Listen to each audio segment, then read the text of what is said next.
lève pour lui obéir. Dieu a une armée qui se lève pour le servir. Peuple de Dieu, lève tes mains pour l'adorer. Peuple de Dieu, ouvre ta bouche. Dieu veut parler. C'est l'Esprit de Dieu qui l'amène, qui mène ses pas. C'est l'Esprit de Dieu qui l'entraîne, l'entraîne au combat. Peuple de Dieu, lève tes mains pour l'adorer. Peuple de Dieu, ouvre ta bouche. Dieu veut parler. À l'agneau de Dieu soit la gloire dans les lieux très hauts. À l'agneau de Dieu la victoire. Vive notre héros.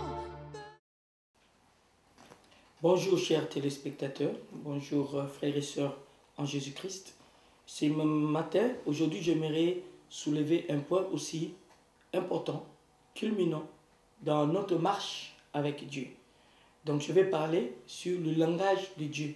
Donc le thème de mon message, ça sera le langage de Dieu. Donc pour cela, je vais m'appuyer sur Deutéronome 32 à partir du verset 1 ou bien le verset 1. La Bible dit, cieux, prêtez l'oreille et je parlerai. Terre, écoutez les paroles de ma bouche. Que mes instructions, au verset 2, que mes instructions se répandent comme la pluie, que ma parole tombe comme la rosée, comme des ondées sur la verdure, comme des gouttes d'eau sur l'herbe. Car je déclarerai le nom de l'Éternel, rendez gloire à notre Dieu.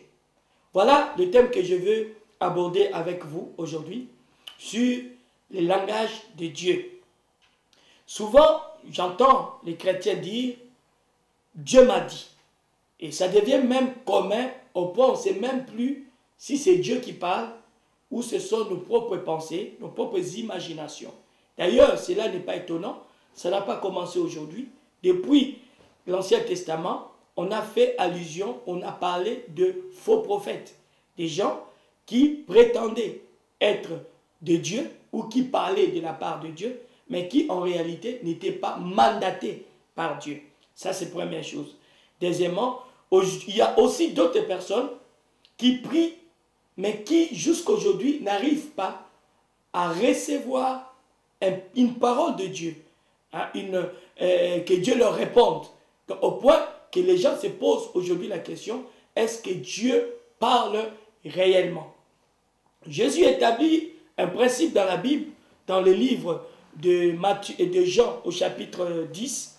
Hein, je vais les lire, Jean chapitre 10, à partir du verset 1, il dit ceci, en vérité, je vous l'ai dit, celui qui n'entre pas par la porte dans la bergerie, mais qui y monte par ailleurs est un voleur et brigand.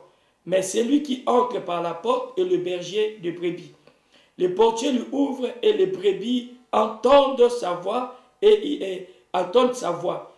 Il appelle par leur nom les brebis qui lui appartiennent et il le conduit dehors. Lorsqu'il a fait sortir toutes ses propres brebis, il marche devant elles.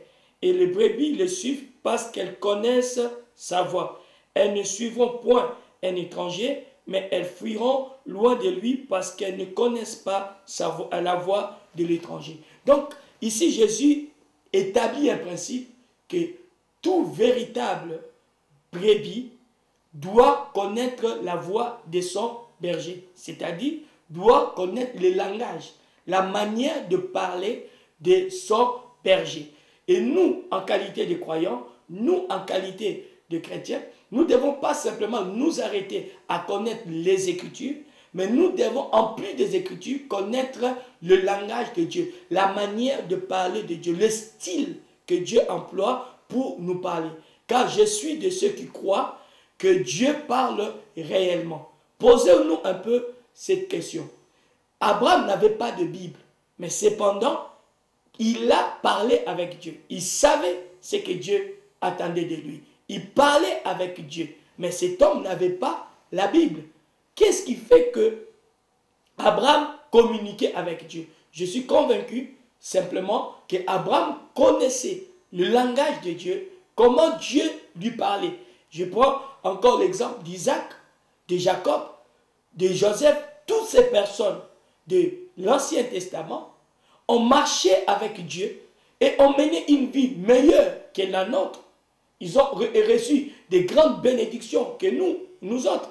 Ils ont vu Dieu, ils ont été conduits par Dieu à des choses extraordinaires. Mais dans tout cela, ces gens n'ont jamais eu la Bible. C'est-à-dire quand on parle de Gédéon, on n'a pas dit Gédéon en train de méditer. On dit Dieu dit à Gédéon. L'ange de l'Éternel parle à Gédéon. C'est-à-dire que ces gens avaient développé en eux une communion qui n'était pas écrite, mais qui était verbale. Donc tous ces gens se sont distingués dans leur époque. Ils ont marqué leur époque, au point même l'histoire de l'humanité.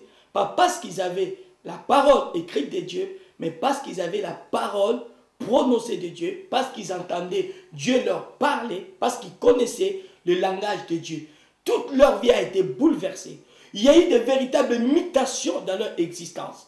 Il y a eu de véritables transformations. Il y a eu de véritables bénédictions. Malgré qu'ils n'avaient pas toutes les écritures, toutes les écritures de la Bible, mais ces gens se sont démarqués, se sont distingués. Et j'aimerais vous dire qu'au jour d'aujourd'hui, il y a peu de gens qui ont vécu une communion comme ces gens ont vécu avec Dieu. Pourquoi? Parce que ces gens avaient découvert quelque chose de très important qui était le langage de Dieu. Ces gens savaient écouter Dieu. Ces gens savaient comment Dieu leur parlait. Donc, Dieu a parlé à Abraham, Dieu a parlé à Noé, Dieu a parlé à Adam, Dieu a parlé à Isaac, hein? Dieu a parlé à Jacob, Dieu a parlé. Le temps me manquera jusqu'à Moïse, à Gédéon. Le temps me manquera à énumérer toutes ces personnes. Et nous allons voir jusque dans l'Ancien Testament et dans le Nouveau Testament, lorsque Dieu rencontre Paul, Saul de Tarse sur le chemin de Damas, les Écritures n'avaient pas pu faire comprendre à Saul de Tarse s'il était dans le véritable ou pas, jusqu'à ce que Dieu va le rencontrer. Il va entendre une voix audible. Dieu lui-même lui parlait et il va entendre le son de Dieu. Il va entendre la parole de Dieu.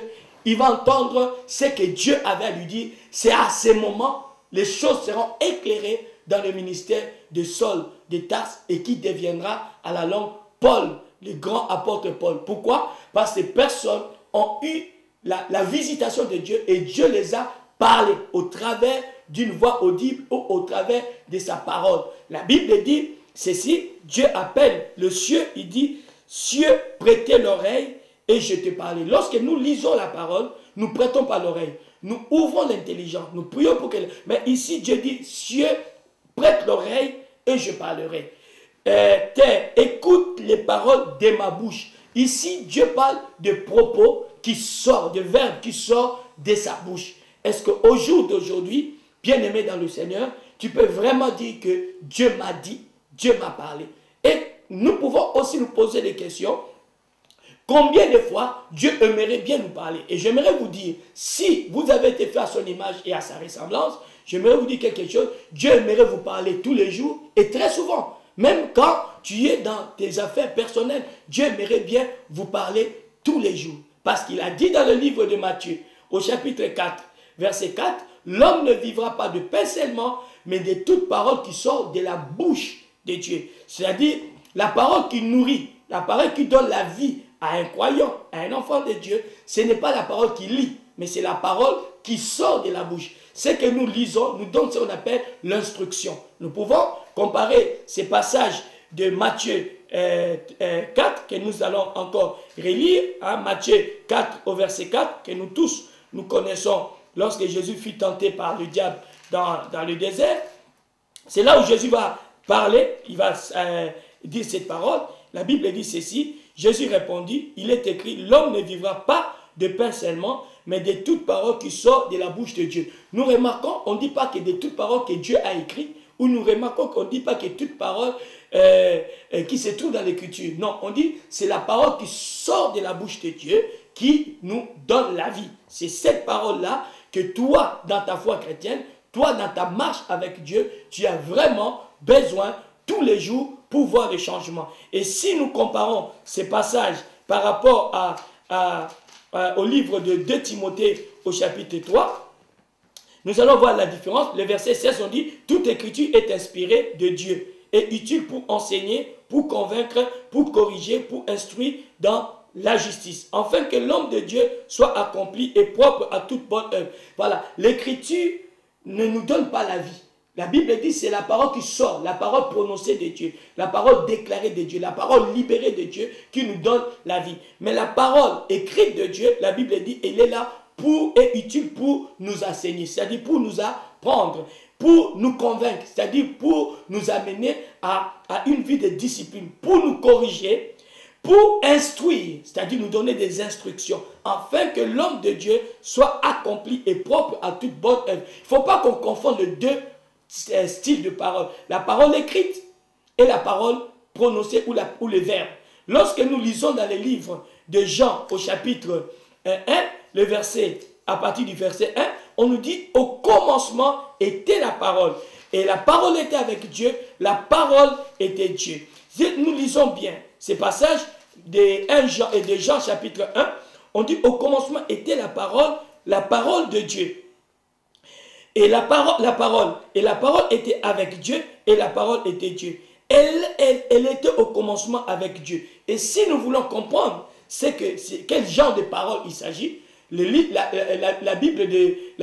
de Genèse est là pour nous éclairer. Parce que, qu'est-ce qu'on nous dit dans le livre de Genèse au chapitre 1, on nous dit ceci, au verset 3, on dit, et Dieu dit que la lumière soit, et la lumière fut. Voilà, la première fois, la parole est entrée dans l'existence, ce n'est pas la parole écrite, c'est la parole prononcée ou le verbe, la parole déclarée. Donc, au commencement était la parole déclarée. Donc, il faut que nous sachions qu'au commencement, tous les jours de notre vie, nous devons communier avec Dieu en recevant une parole de Dieu. Et Dieu dit ceci, que c'est cette parole qui nous procure la vie, qui nous donne le succès, qui nous donne la réussite. D'ailleurs, la Bible dira ceci, la foi vient de ce qu'on entend vient de la parole de Christ, et non la foi vient de ce qu'on lit. Donc ce qu'on lit ne nous donne pas la foi, mais la foi vient de ce qu'on entend, et ce qu'on entend vient de la parole de Christ. Dans Romains 10, verset 7. Ainsi, la foi vient de ce qu'on entend, et ce qu'on entend vient de la parole de Christ. Le jour que nous sommes convertis à Christ, nous ne sommes pas convertis parce que nous avons lu, mais nous sommes convertis parce que nous avons entendu la bonne nouvelle, et cette bonne nouvelle nous a donné la foi, et c'est cette foi qui nous a donné la vie éternelle. Et c'est pareil, notre foi, nous n'avons pas que la foi antérieure, nous devons avoir la foi de tous les jours. Et la foi de tous les jours vient du fait que nous recevons tous les jours, tous les matins, un petit déjeuner de Dieu, c'est-à-dire une parole que Dieu nous donne le matin. C'est la raison pour laquelle nous devons absolument chercher à connaître le langage de Dieu, la manière que Dieu veut nous parler. Cela est très, très important. Nous avons la Bible, alléluia. Nous lisons la Bible, alléluia. Mais Dieu veut nous parler comme un homme parle à un autre homme. Dieu veut nous donner des instructions. Je vais vous montrer dans beaucoup de passages que Dieu a parlé aux gens, pas au travers de la Bible. Il les a parlé comme ça. Quand Dieu a voulu parler à Moïse, Dieu n'a pas dit à Moïse, va lire dans tel passage. Mais Dieu a parlé à Moïse et Moïse a entendu la voix de Dieu. Moïse a entendu. Quand Dieu a voulu parler à Gédéon, il a parlé à Gédéon directement. Quand il parlait à David, il parlait à David. Malgré que ces gens ont vécu à une période